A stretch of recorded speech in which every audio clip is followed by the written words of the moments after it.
It's 1204.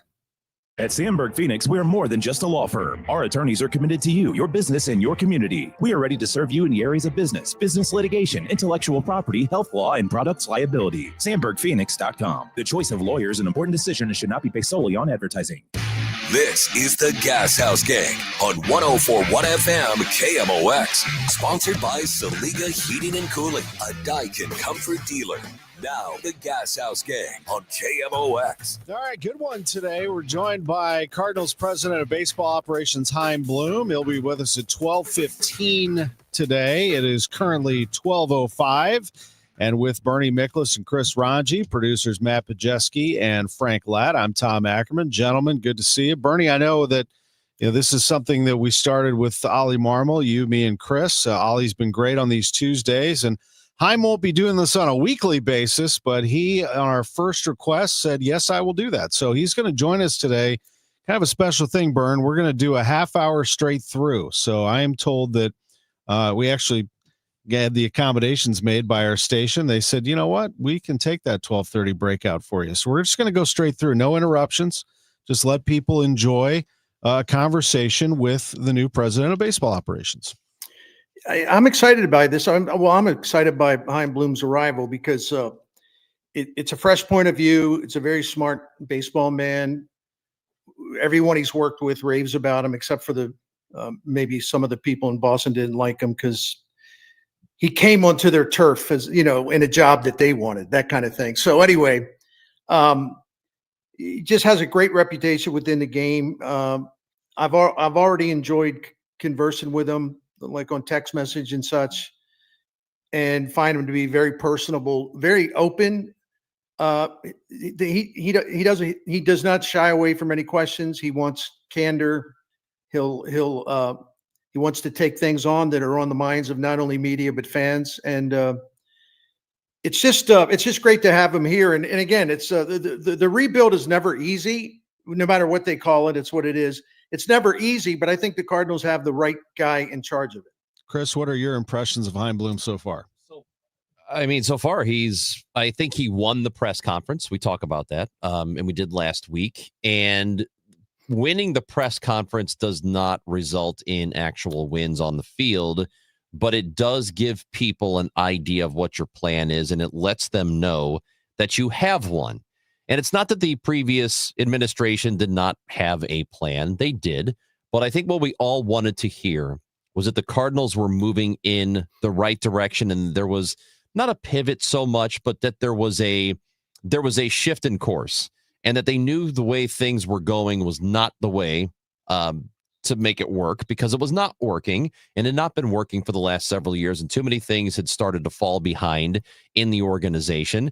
And what we wanted to hear was, we have this plan moving forward, and for us to then have confidence in that plan. So it's one press conference. We've heard a little bit from him since, but I do get the impression that he knows exactly what he wants to do with this team, and that's what I need to hear. Absolutely, and I think that's what the fans need to hear, Bernie, and this is another reason why we're doing this. John Rennie did a great job. 26-minute interview was really good, just laying down all the groundwork, the framing, how he started and how he got into this, what he's been seeing the last 2 years, and it was recorded right after the press conference. Really, really well done by the voice of the Cardinals. I think that this one, we can sort of hit the ground running, Bernie, because I'm noticing already negativity out of the fan base. And you and I talked about this a little bit on Sunday, where people are like, well, he's bringing back Marmol, so same old, same old. Like, the guy's been on the job for like 2 seconds, and already people are tired of it. This isn't everybody. This is a vocal minority, I think, but there is a sizable group that is just angry, and I'm not sure there's any way to get them out of it. No. And it's going to take a long, long time to do it. No, these are people that once upon a time were probably great baseball fans, but they've just become so embittered. Tom, you and I are on the same wavelength on this. I believe, I respect anybody's opinion in terms of their freedom to deliver it, even if I disagree with it. But on the other hand, like I said on KMOX on Sports of the Sunday Morning, just because I 100% support the right of anybody to say whatever they want about the Cardinals, right? I don't have to agree with it. See, that the freedom of speech, even in a baseball way, it kind of works both ways. I don't have to agree with you, and if you say something particularly stupid, I'm probably not going to watch my manners, and I'm going to say it's pretty stupid. Like the gentleman the other day who said, said that the DeWitt family's no better than the Bidwells. What? I played that back on Monday morning just to hear it again. I played it back on Total Information AM. Your response to it, and it was funnier. It was funnier the second time. Because it's like, come on. Like, if you want to be taken seriously with your dissent, because there's a lot to complain about. There's a lot. There's a lot to complain about. But you destroy your own credibility by saying stuff that's just impossibly stupid. So what am I supposed to go? Oh, yeah, that's a great point. Wow, excellent point. Yeah, he is. Now that you mention it, he is as bad as Bill Bidwell was here. Who had three playoff teams in 28 years, never won a playoff game. Just 28 years of overall winning percentage. Under 500. Yeah. Oh, that's right. Yep. Bill DeWitt's that bad. You're right. I always I miss that. I'll tell you this. It's always been amusing to me listening to sports radio in places where they'll take the phone call. Caller says something that is clearly not smart, and the host goes, "Hey, thanks for the great call. Thanks for the calling." No, that was not a good call. That was tell him that call was terrible because that was a terrible call. But I will say also, in addition to that, Cardinals fans do have a right to be to demand more. They have a right to demand more of what the organization is doing and has done, and it just hasn't been enough in the last few years. And they have, until recently, come out to support. They still watch on TV. They still listen to KMOX. They still listen to Cardinals games. So the support, the passion is there, and they do deserve to be rewarded for that. That doesn't mean they're not misguided sometimes.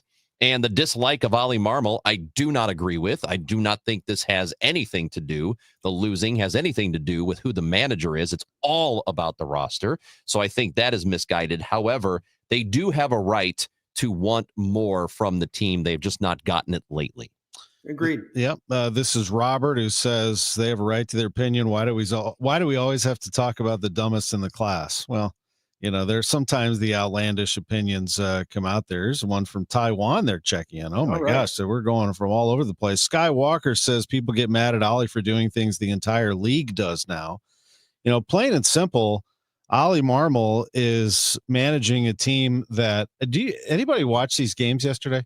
I mean, these teams have absolute studs in the rotation, in the bullpen. The Brewers, when they, how they solve a problem, they hit home runs. I mean, they just hit bombs. And let me give me an example about that. That series is going the way it's going in part because the Cubs did not do enough at the deadline. They clearly needed a good starting pitcher, and they didn't get one. And look at them getting shelled by Milwaukee in the first two games early. They're chasing starters early. And what is that? It's not management. That's not Craig Counsell. That's roster. Their roster isn't good enough. It is. That was the ghost of same thing for the Cardinals. The ghost of Chris Raji, because we've lost him on the video stream there. Oh, I can hear him. No, his voice is great as always. I know what happened. He's here. We'll get that fixed for you.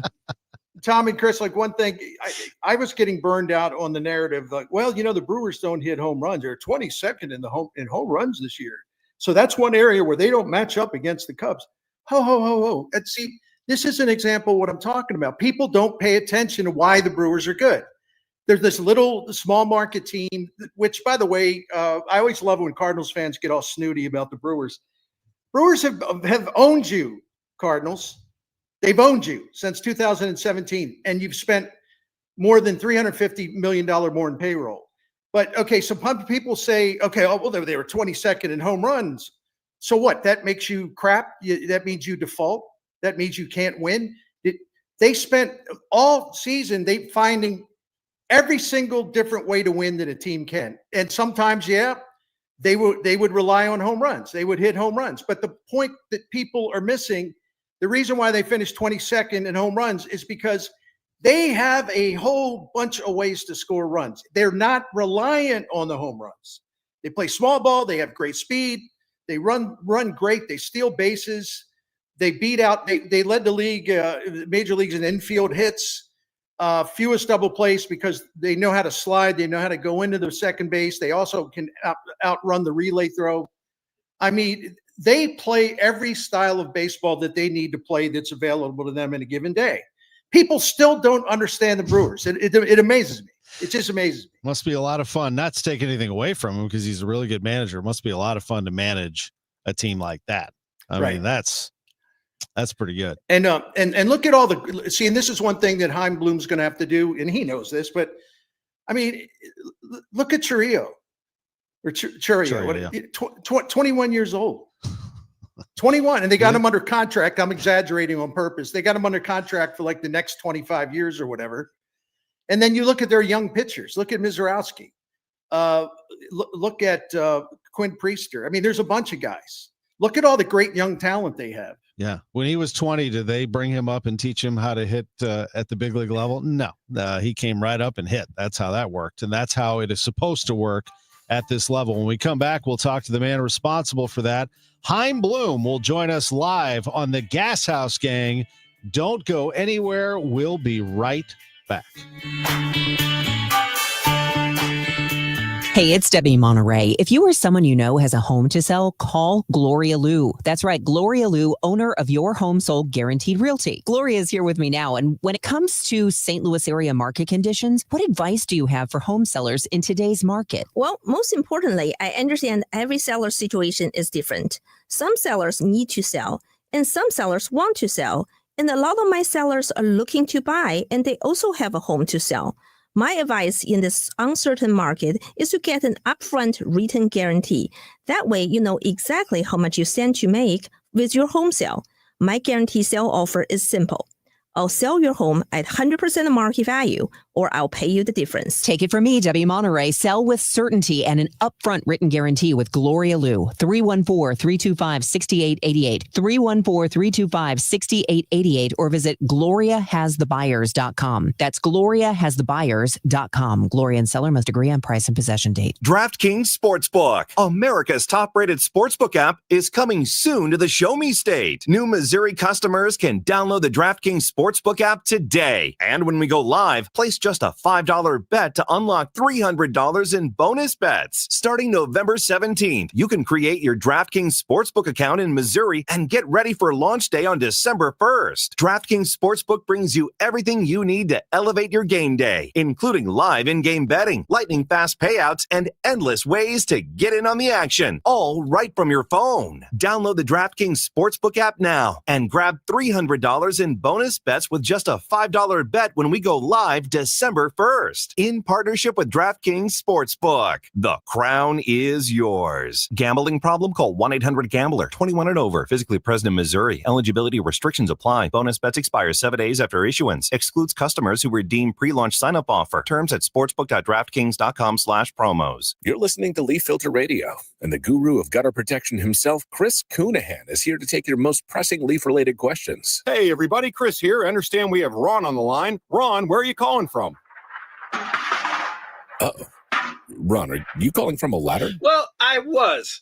I wanted to ask Chris what I need to do to get my gutters ready to have leaf filter installed. Oh, Ron, you don't have to do anything. A Leaf Filter Trusted Pro will come out and clean out your gutters, realign and seal your gutters, and install a Leaf Filter, America's #1 gutter protection system. So I didn't need to get on this ladder? Ron, Leaf Filter Trusted Pros are in your neighborhood and ready to help. Just visit leaffilter.com/deal to schedule your free gutter inspection and get up to 30% off. Thank goodness.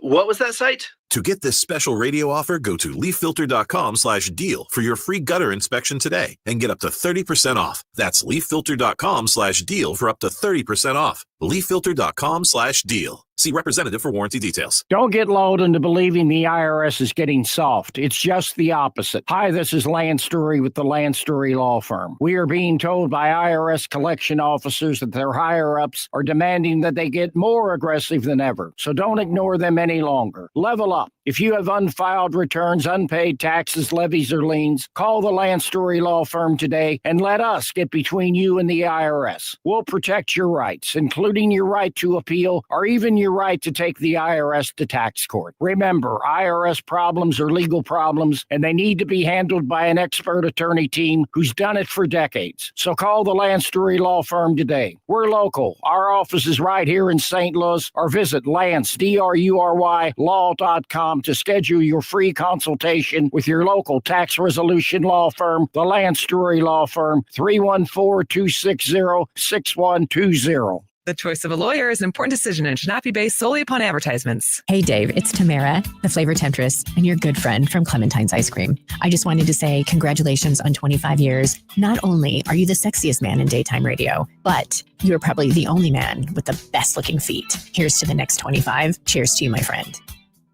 Don't miss Mosby Building Arts Home Improvement Shows Saturdays from 11 a.m. to 1 p.m. on KMOX. One of the last call-in shows where you can get live answers to your remodeling, design, and construction questions. Tune in Saturdays at 11 a.m. News, talk, cars. 104.1 FM KMOX. Welcome back to KMOX. We are the Gashouse Gang, sponsored by Saliga Heating and Cooling, SaligaHeatingandCooling.com, with Bernie Miklasz and Chris Ranji. I'm Tom Ackerman. Now, here's somebody who knows baseball history and knows exactly where the Gashouse Gang came from, those early world champion St. Louis Cardinals. He is the president of baseball operations. Chaim Bloom joins us live. It's great to have you on the show, and welcome to the program. It's good to be here. Thank you. Absolutely. It's great to have you on. We have reserved this Tuesday spot for the entire season. We had Ollie Marmol in this slot. You may have heard about that, that the manager did a good half hour with us. You're going to be with us for about 25, 30 minutes. We're very appreciative of that. And I think he enjoyed the process. We had some great conversations, some things that were not as comfortable to talk about.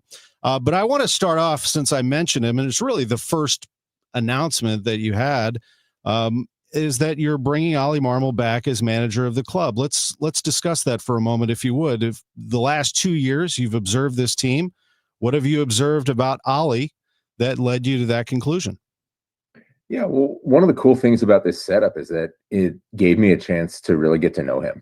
I've talked about it before. I wanted to also make sure, particularly this year, that this unique setup did not make things more difficult for him. So, I wanted to respect, obviously, that one-on-one communication that needs to happen between the manager and the president of baseball ops, and not, however unintentionally, run interference on the things he was working with Mo. But, when I was in town, I'd get together with him. Sometimes I'd pop in the office, but sometimes we get together away from the field and just talk baseball, talk about the club, pick his brain. I wanted him to know, look, I'm going to be here for you. I will be available. If there's anything you want from me, you need my opinion, you want to know how I feel about something, I'll be here, but I'm not going to try to run interference on what you're doing. And through that, we were able to talk about a lot of things, build a good relationship. We get deeper in the summer, and now as we're getting closer to the transition, I start talking to him about how I'm seeing things, where I think we need to go, and how I think we need to get there, and just felt a lot of alignment there. So at the end of the day, those things are so important. It's obviously a relationship that grows over time, where you build trust over time. But in terms of feeling like we're aligned in where we need to go, I think that's there. And I've been impressed just by how these guys play for him and how the group has responded to his leadership. And Chaim, Bernie Miklasz, just to follow up on that, just in terms of specific qualities that you've come to appreciate about Ollie. And I would imagine the way he and Dusty have run the bullpen the last couple of years, but also it does seem like those players respond to him, and he doesn't seem like he's not feeling anguish if the team's not doing well. He manages to stay positive, pretty upbeat. But those are some of the things I've liked about watching him. But I don't know why I'm talking. You should talk, so I apologize. But what are some of the qualities that have impressed you? Yeah, I think you hit the nail on the head. I mean, we could talk about game strategy, and obviously that's a huge part of that job. But to me, the foundational pieces of it really get more to culture, putting players in position to succeed, and really pushing the organization towards the goals that we're trying to achieve. Now, in 2025, that was not easy because obviously there's a number of different things, short-term, long-term, that we are trying to do as an organization.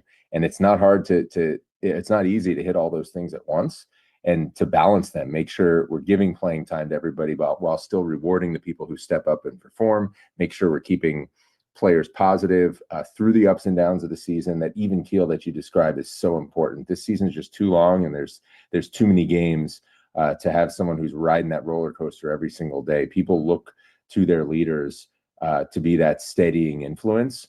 And if they are that, I think players respond to that. I think staff respond to that, because this is a game where no matter what happened yesterday, you got to be able to come in with your head screwed on right and get to work. And if your manager is embodying that, then that's something that the whole clubhouse can do. If you don't have that in that seat, it becomes really, really hard for everybody else to do that. Yeah, this is a pretty future forward, I guess, question here. And that is, a lot of times we've seen organizations go through sort of a rebuild or a retool or whatever you want to call it.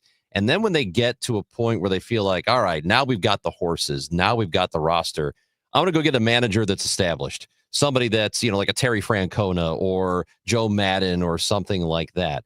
Do you believe that is what's necessary, or is this more about the roster than it is anything else? I don't buy that premise. I understand that, every organization's different and organizations end up in different spots, but I don't see why that's a premise you have to buy when you're thinking about that. To me, like, my preference would be a real partnership that grows over time and that can sustain ups and downs with the roster in different competitive situations. Again, that doesn't mean that that's the right situation for everybody. And obviously teams have found success thinking about it that way, but that's not the way that I go into this thinking about it. So about that roster, should we be prepared for change when it comes to players that, I guess what I'm asking is, over the last couple of years, specifically this year, which was sort of earmarked as this runway year, have you seen enough from certain players? Do you want to see more? Something that struck me that you said in the press conference was sometimes you can see surprisingly positive things out of someone when you give them a little bit extra, something along those lines, not to mess up the quote, but it was right around that. What would you say about the current roster and what you've observed? Yeah, I think this game is too humbling to ever sit there and say, I've seen enough. I know 100% what this player is. Like, if you feel that way, the game will sometimes prove you wrong. So there's always benefit to seeing more. Now, that said, we also still want to use those roster spots well. We want to give opportunity to the right people. We want to be aggressive in pursuing the goals that we have as an organization and making moves accordingly. So you'd always like to see more, but the reality is it's also a competitive business. And if there are opportunities to improve our core and to improve our roster, we don't want to let the desire to see more get in the way of good opportunities for our organization. So I always love to see more, and you should never give up on players. But the reality is roster spots are finite, and competition is real. Chaim, I wanted to ask you about Bill DeWitt. Obviously, you weren't going to rush into any kind of job. It was a pretty turbulent experience for you in Boston. You didn't want anything like that again. You wanted to go into a stable environment. You could trust the owner. But I want to ask you some of the specifics on that. I talked to Bill, when they announced this at the end of last season, and he told me that you gave a presentation. I guess it was like the final thing you had to do before they decided to go forward. And Bill DeWitt said, this was one of the most extraordinary things I've ever heard. He came in and presented every aspect of our organization, the good, the bad, the ugly, the hopeful. He said you went on for 3 hours, and he made a joke with me. He said, it was brilliant, but I must say, I looked at my watch a couple times because I had to go to the bathroom, but he just kept going. So I just wish you would share some of that. How did you present your vision to Bill, and any doubt in your mind that you two are totally aligned on what needs to happen? Yeah, it's funny. I was gonna ask if that was a compliment, and maybe it wasn't. But just with some of the experiences that I've had, and that's not even about Boston. I love my time there, but just the experiences over 20 years in baseball, and just knowing what it takes, at least in my view, to get an organization really humming. That's pretty comprehensive. There's a lot of pieces to this. And, what you see on the big league field is obviously it's the end goal, it's everything, but it's really the tip of the iceberg. And for that to go well over time, as the Cardinals have shown so well over time, you need a lot of things in place. And so if I was going to have that opportunity to really get to know the organization, to understand where we were, at least in my opinion, I wanted to make sure that I put out there as much as I could about that, because that alignment that you talked about is so important. I mean, the reputation of the DeWitt family and what's happened here over the last 30 years is part of the reason that I came here in the first place when I was consulting in 2024. And it's a big piece of this, just because of the consistency with which they've operated the organization. That's so important. Obviously, I talked about this at the press conference. The operating model really needs that engine to be running really well. That acquisition and development engine has to be in really, really good shape. But when it is, that operating model can go and the organization can run consistently. And that's so valuable. So I wanted to make sure that having had the opportunity to really get to know it, that I took advantage of that opportunity and made sure that there was alignment. Like, you don't want to be in a situation where you're not aligned with your bosses. That's not good for anybody. So at the risk of maybe one too many bathroom breaks, I wanted to make sure that we had a chance to talk through a lot of different things, because I do believe there's so much that goes into it, and came away from that feeling really good. Like, you want to feel in this chair like you can really go full speed ahead. Obviously, you want to keep everybody connected, keep everybody informed, but you just want to make sure that everybody's seeing this the same way. They see the finish line the same way, and the path there the same way.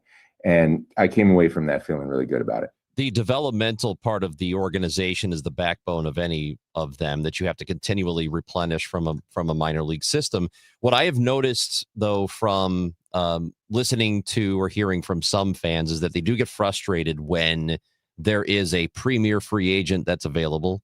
And it could be one of those, 25-year-old guys who is looking for a 10-year, 12-year, 13-year contract, and for a lot of money. Do you feel like if something like that ever does present itself and it makes sense, that the resources would be given to you to do that? Now, we do know the Cardinals have spent money for a team, a market of this size. They have spent, but do you feel like if that opportunity presents itself and the fit is right, that the Cardinals would be competitive there? Yeah, that's where the track record is really important. And I think the track record of this organization and this ownership is that they've always wanted to invest in the organization, and they've done so thoughtfully. They've done it really consistent with a bigger picture, and obviously wanting to make sure that the revenues are in line with that projected investment. But yeah, they've always backed what the organization's needed. Look, this has not been an organization that has just jumped, they cannonballed into the deep end of the pool in free agency time and again. But like I said, they've been thoughtful about it. And I think that the biggest part, especially when it comes to free agency, is investing smartly. It's not just about dollars spent. It's about how does that fit into your strategy. Some of the best moves that you can make in free agency, including in the history of this organization, sometimes involve being disciplined, drawing a line. And, sometimes that might mean you miss out on a player. But if you've done your homework well and you've thought about this right, and you have the development system going, and you have guys coming up from within, sometimes that can be a blessing in disguise.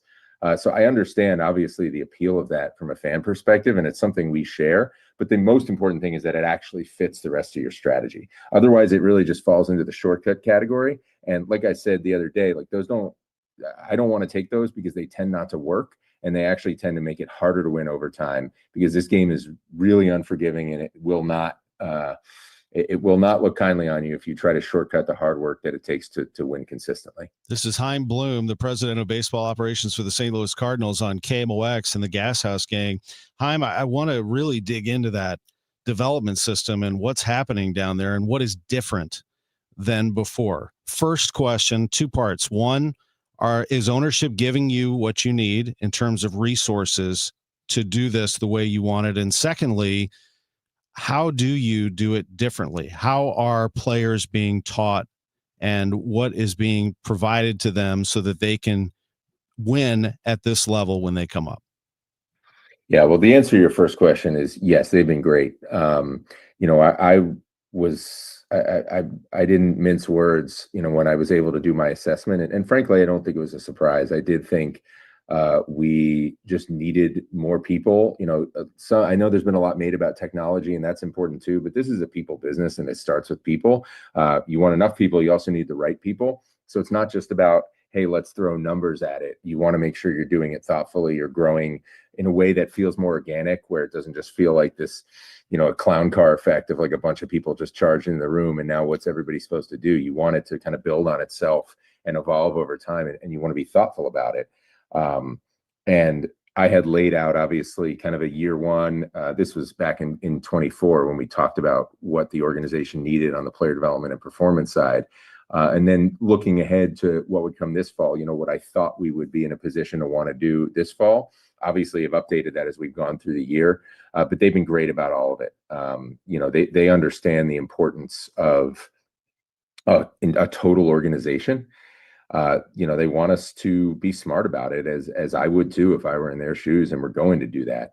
But they've really backed everything that we've asked for, whether it's been people, whether it's been, technology, including some stuff that we got this past year, some that's still on the docket for 2026. So that's been great. I anticipate that continuing over time. And I think it's our job to make sure we are giving them a great return on their investment, and that we can demonstrate that to them over time. We should hold ourselves to that standard, frankly, to invest well, not just to invest. As far as what we're actually doing differently. So I'll touch on a couple things, and I've hit on these in some other contexts, but I think they're important to talk about because they really are sort of foundational philosophical things that I felt we needed when I was assessing really the combined efforts of our player development department and our performance department when I was here in 2024. So just to kind of zoom out so that people understand those terms, probably the best shorthand to think about it, even though they do work hand in hand, is like player development is really your field staff, your skill staff, people wearing baseball pants. Performance department was a lot of these other expert resources that we bring to bear on trying to get the most out of our players. So that's athletic trainers, it's strength coaches, it's sports science folks, it's nutrition, it's mental health and performance, and more in that vein. The number one thing for me was those groups not just getting along, but really closely collaborating, really working together to get the most out of a player. I think that's been one of the biggest changes that the industry has undergone really in the last 5-10 years. And I don't think it's like a battle that's been won yet. I still think there's ground to cover. And so I wanted to make sure we were doing that really well so we can win that race. And that honestly takes more work. It takes more communication, because it's so easy for, a pitching coach to say, hey, make sure you get your stuff done in the weight room. And it's so easy for, the strength coach to make sure all the workout times are set so that everybody can get out on the field at the appropriate time. It's harder to make sure that those folks are actually collaborating, actually talking with each other, and making sure that all of the programming points towards the goals that we have for the player. So there's two aspects to that. One, like I talked about, is really just aligning those departments. That was part of why we set this up the way we did, with having those two departments report to the same place at the assistant GM level. And we hired Surf to fill that role. And just making sure everybody's aligned and communicating, so that if we have an objective, if we have something we want a player to do, it's not just something that happens on field. It's something that everything that player does, from the second he walks into the building, and in some cases when you get to nutrition and sleep and stuff like that, even before he walks in the building, but from the second he walks in the building till when he leaves, everything is pointing in the direction of getting this player towards that goal. And the other thing then is individualizing things a lot more. So what that ended up meaning that we were able to implement this year is, not just grouping players into bigger buckets where we have 3 or 4 or 5 different training plans. It's really trying to get to an individualized training plan for every single player that's transparent to them. And then we built on that, where in the off season, we're able to send all these players home with individualized plans for their off season. So we're not trying to reinvent the wheel. Obviously, there's going to be common themes to these plans, but making sure things are both working together and then geared towards that individual are both really important. I thought we made great strides on that in 2025. Feel next year it'll be even better with the experience of this year under our belts. We were able to set up some things process-wise, for instance, that make sure that all those folks at an affiliate are sitting down on a regular basis, on a schedule basis, talking to each other about, okay, where's this player supposed to be? What are we trying to accomplish? Where are we at on this? How is all of our programming helping us towards that goal? Are we actually doing the right things? Do we need to make adjustments? And then once that becomes part of the routine and everybody gets used to doing that a few times a year, it stands to reason you're just going to be more intentional in how you develop your players, and you should have better results. Chaim, I wanted to ask you this. You have a lot of work to do till we even get to the point where your roster maybe has an identity or some things are really different personnel wise. So it's kind of a mystery going forward. But I know baseball people pay attention to what other successful baseball operations do. And I wanted to get your opinion on the Brewers and why they've been so successful, and whether there are some things that they have done to stay successful on a really low payroll that that the Cardinals can learn from. Not copycat, but things they've done that demand attention in terms of, well, that's smart. We got to do stuff like that. I mean, do you look at the Brewers as an example of the way you want to go? Not step for step, but just in terms of general team building. Yeah, how can you not? They're operating at a really high level, and you should always look at your competition. Like you said, you never want to copy the competition. And for that matter, I don't want to copy the places I've been, even if I'm proud of what we did there, because every organization is different. And all that trying to copy guarantees is two things. One, you're probably going to be behind because they're still moving forward. And two, you're basically wearing somebody else's clothes, and they're not going to look quite as good on you as they did on the person who actually owns them. You got to find your own way. But at the same time, understanding best practices, learning from the game, learning from the competition is really important. And they've done some really good things there.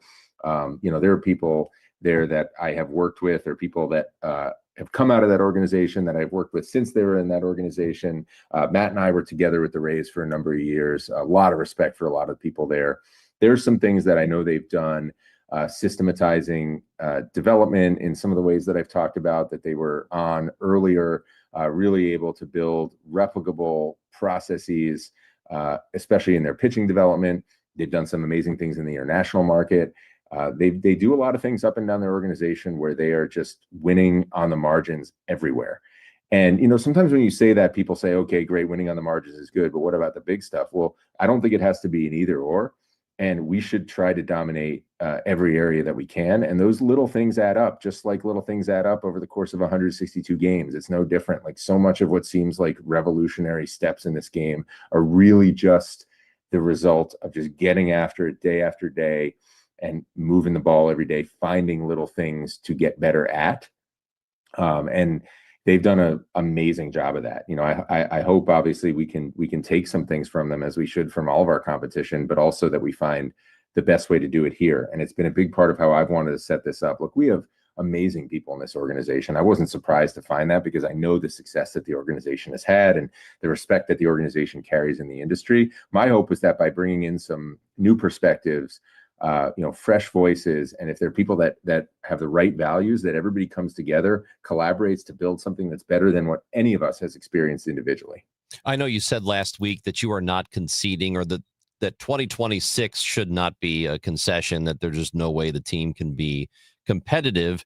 How quickly do you think this, I don't know what you want to call it, retool, rebuild, whatever you however you want to label it, how quickly can this happen, and how much does the possibility of a work stoppage complicate that?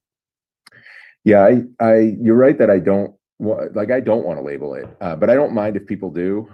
There's no taboos for me around that. I just want to be clear about what we're trying to accomplish. And the most important thing for me is just to be clear on that we're going to try to do things towards that bigger goal, and that is more important right now than what it might mean today or tomorrow. And the more we do things towards that bigger goal, the quicker we are going to get there. I hate timetables just because I think sometimes they can weigh you down. They can sort of shackle you. And when I talk about not conceding anything, I actually think that's a mindset. I think one of the traps that comes when you establish a longer term goal is that you can sort of unintentionally relax and say, well, we don't have to be great today.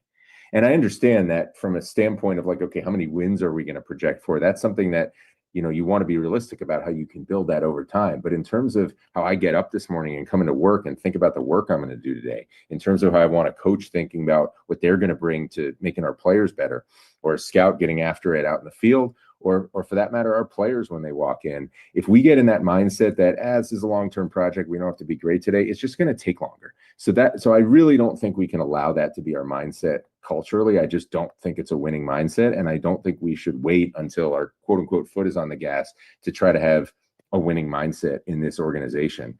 So we're just not going to do that. I don't think that's ever been what the organization has done. I do think we need to be prepared in terms of our strategy and how we think about the moves that we make and what we're aiming for. I think we need to be prepared to be in this mode for multiple years. But again, I think if we stay really focused on it, we will get there quicker, and just not worry too much about trying to hit an arbitrary timetable and just worry about doing the right thing day after day. So, that's how I think about it. As far as labor issues and the CBA, look, it's always in the back of your mind because this is just something about the way our industry functions. And the expiration of the CBA comes up every X number of years, and you have to be aware of it. But you can't really let it infect your thought process too much because, obviously we all stay optimistic about it, but none of us really knows what's going to change because negotiations are complicated. I think it just speaks to, especially in our case with where we are, building, of just making sure we have a lot of flexibility so that whatever opportunities we see in the next agreement, we'll be in position to try to take advantage of. It's 12:45. See how fast that goes. It's great to visit with Chaim Bloom, the president of baseball operations. We look forward to further visits. I understand that you'll be carrying on the tradition of Sunday mornings as John Mozeliak and Walt Jocketty did before you, so we appreciate that as well. And thank you for the time today. It's very much appreciated. We will catch up with you very soon. Sounds good. Yeah, the Sunday appointment just hit my calendar. I think recurring indefinitely. So I look forward to many conversations. Very good. We'll have a good time with that. Thank you for the time, Chaim. Thank you all. Chaim Bloom with us on the Gashouse Gang on KMOX. Bernie Miklas is joining us with a word about Saliga Heating and Cooling, a Daikin dealer. Bernie's visits are sponsored by Saliga Heating and Cooling, a Daikin dealer. I'm a big fan of Saliga Heating and Cooling, and not just the family, not just Dan Saliga as a fourth generation owner operator, and just being a fan of him personally, and what a great job he does running that proud family business. But the Miklas family's been calling the Saliga family for 17 years for help with heating and cooling and a couple other things. And I'm even a bigger fan now that I, have been through just about every type of experience with someone who's involved in heating and air conditioning, and have found basically that Saliga sets a standard that I don't think anybody can reach, because we've just been blown away about how great they are. And that includes not only just the skill, the knowledge, of course, their ability to fix things, find solutions, but just the personal stuff, the integrity, the reliability. They're prompt. They don't waste your time. They're not trying to hustle you into buying something you don't need. They're not talking so fast that it's going to, they're going to kind of make you dizzy, and then they can find a way in to get you to agree to a bigger repair bill. And no, they just don't play those games. And I asked Dan Saliga that one time. I said, why, listen, I know there's honest people out there. Don't get me wrong, but you are like driven to prove over and over again that you can count on Saliga for honesty and integrity. And he just said, well, part of it is that we want your business. We want you to call us every time. And we feel like we have to earn that. We don't take it for granted. We have to earn your trust, and we will work as hard as we can to do that. And the customer wins. The client wins. We've won. They've saved us all kinds of money. And it's so nice knowing we can call them instead of freaking out about something. And our neighbors feel that way. Some of my friends feel that way. Saliga Heating and Cooling is a very special family-owned business. Been doing this in our great city since 1927, and still doing it in that same Saliga way, which is the highest standards there are for integrity and trustworthiness and just professionalism and knowledge, all that stuff. They check every box and then some.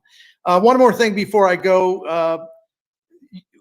We want you to take a shot at becoming a member of the Priority Club. It's a maintenance plan that's going to save you money by extending the life of your current equipment. We're in it. We're happy we're in it. I can tell you, you will save money for the reasons I just mentioned. And you get some other perks instead, including scheduling priority. So find out more about everything Saliga does by going to SaligaHeatingandCooling.com. Thank you. Red Kingdom is back at FanDuel Sports Network Live in Ballpark Village. See every game on the largest screen in town. Don't forget about the $25 buckets, $5 cocktails, and the best tailgate food around. Grab your friends along with KMOX and huddle up for the games at the best watch party in town. If you can't make it, but don't want to miss it down, listen to the Chiefs on KMOX or KMOX on the Odyssey app. For more info, KMOX.com/events. Now, KMOX weather from the Saliga Heating and Cooling Weather Desk. Mostly cloudy, 72. The high today will be 78. Weather sponsored by Renner Garage Door, forward and back, RENNER. Cardinal Cowboy here. Renner Garage Door has brought cheers to their fans for decades with the best styles, cutting-edge tech, and good old family values. Get your free repair or replacement quote today. Forward and back. Giddy up! RENNER, RENNER. Hey, Dave, this is Susan L. Ward, and my law firm and I want to wish you congratulations on your 25 years with the show. I am really, really glad that you left family law practice to me, and here's to 25 more for you on radio. Attention, have you racked up $10,000 or more in credit card debt? Are you barely getting by making minimum payments? With credit card debt reaching all-time highs, National Debt Relief is notifying consumers about significant debt relief options currently being made available to help those with overwhelming credit card debt. These options may reduce a large portion of credit card debt for those who qualify. You don't need to declare bankruptcy or take out a consolidation loan, and you may only have to pay back a fraction of what you owe, even if you have bad credit. National Debt Relief has already reduced the credit card debt for more than 550,000 consumers. So don't wait. If you owe $10, $20, or even $100,000 in credit card debt, you can now take advantage of this financial debt relief as the cost of living continues to skyrocket. To check what debt reduction you may qualify for, call 800-207-4545. That's 800-207-4545. Once again, that's 800-207-4545. I'm Tom Ackerman with this month's Siteman Cancer Center Spotlight. We are discussing breast cancer with Dr. Debbie Bennett. It makes a big difference who's actually interpreting the mammogram images that you get. We make sure that we have an expert team of breast radiologists that specialize in reading mammograms to be sure that we can get you the most accurate read possible. Thanks to Siteman Cancer Center, national leaders in cancer. For more information, visit siteman.wustl.edu. This is the story of the one. As a custodial supervisor at a high school, he knows that during cold and flu season, germs spread fast. It's why he partners with Grainger to stay fully stocked on the products and supplies he needs, from tissues to disinfectants to floor scrubbers. All so that he can help students, staff, and teachers stay healthy and focused. Call 1-800-GRAINGER, click Grainger.com, or just stop by. Grainger, for the ones who get it done. Now, back to the Gas House Gang, sponsored by Saliga Heating and Cooling on 104.1 FM KMOX. All right, with Bernie Miklasz, Chris Ranji, I'm Tom Ackerman. Good times in our visit with Chaim Bloom. Bernie, what was your takeaway from that? A lot of good stuff in there. Yeah, I just like listening to him talk because he's very intelligent, as we know. He's also someone who's learned from his experiences, and all of it's incorporated in how he approaches things. I mean, he's worked for some, really, really, really smart people. He's worked for untrustworthy people who, if you just automatically trust people, you probably get burned. You have to go into something heads up, eyes straightforward, focused, which is what he did. As I've said, it isn't that the Cardinals interviewed Chaim Bloom. It's more like he interviewed them. He wasn't going to take this job unless it was like an ideal fit where they're all philosophically aligned and they all agree on how some things should be done. And his Bill DeWitt's background with him in believing in drafting and development, which was the foundation of their success for a long time, supplemented by bigger stars when they had payroll room because of the young players, they could go get star players. They're philosophically aligned, and that's where it needs to start. And I think Chaim Bloom already has been good for Bill DeWitt because I think Bill DeWitt is invigorated. I think he's excited by this hire and what Chaim Bloom plans to do. So I think he's off to a really good start because the first place it starts is you got to make sure that the working relationship is going to be great. You got to make sure that there is trust, and you got to make sure that you are philosophically aligned, that you don't have every person going in a different direction. You got to be aligned. And he's bringing in people from outside the organization for that fresh perspective. And that's already leading to progress in the player development system, very quick progress. So I think they got the right guy, and I respect his intelligence and his sense of humor. And he just gets it. I don't know how else to put it. He just gets it. Chris, you asked him the free agency question and also about not conceding. What were some of the takeaways you had from his answers? I did not get the sense that much will change there with the way they look at free agents. And the specific question I asked was, what if there is that 25-year-old guy? And the guy I had in mind was Bryce Harper, who I believe at the time was available, would have looked really good in the Cardinals uniform and would have paid off pretty well for them over the last several years. And just would have been a really nice fit. It wasn't going to get the top free agent who was available just because that was the top free agent at the time. It would have been, to me, somebody who fit nicely in with the Cardinals if they decided to pursue it.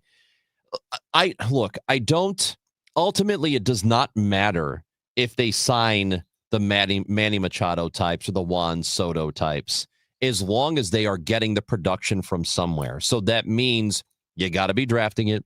You have to be developing it.